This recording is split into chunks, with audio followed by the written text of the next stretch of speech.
Andrew Clennell. To you on this this broader issue of not focusing on what the electorate needs, the Prime Minister being distracted by the voice. He says it was a commitment, he had to deliver it.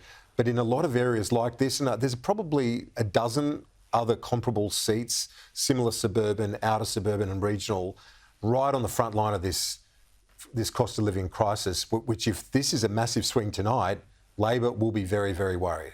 Yeah, except Labor will have an opportunity then to go into a budget, give a whole bunch of cost of living relief because inflation's coming down and get themselves potentially out of trouble.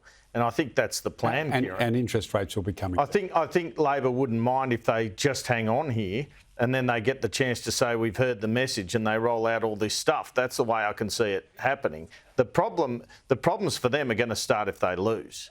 And that's when people in the caucus might, for the first time in this entire term, start to question some of the direction. I mean, Stephen Conroy, have you ever seen a more compliant federal caucus than this caucus? I am serious. They have been united. They are absolutely united. Where's the actual someone at least raising a few points on behalf of their constituents? Look, there was one meeting last year with the Treasurer, Jim Chalmers, and some MPs, where some MPs finally had a go on the cost of living.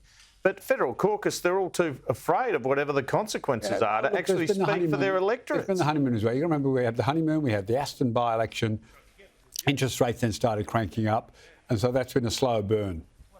And so I agree that the caucus has been 100% supportive of Albo. I absolutely agree, though.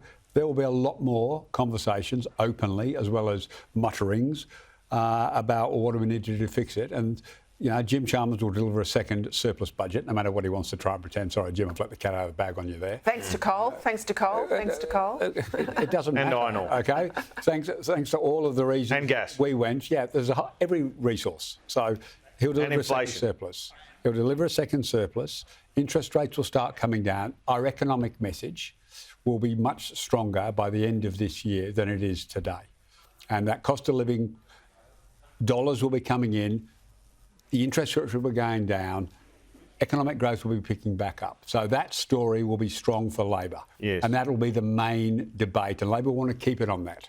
And that is why it is so important out of this result. We're all expecting a swing for them to say, we've heard the message and say the right things, and then to tackle it. Yeah, absolutely. And then they can get themselves out of any pickle. That's what I'm saying. Yeah, Kieran. fair enough, and no distractions. If you think $15 a week's going to make a drop in the ocean. That's the start of it. Yeah. That's the start of it. That's the thing. That's pretending that the interest rate increases, which are up here, stay up here. As they come down, people are going to have more money. That's also the first instalment to say we're trying to win Dunkley. Maybe they get away with it. Then comes the rest, and it's tempered to the economic conditions. They would have been very heartened by that 3.6 figure during the week for inflation. Absolutely. I thought it was going to be 4. As that continues to come down, the planets could align for them nicely, and I had a member of Cabinet say to me a year ago this was the hope.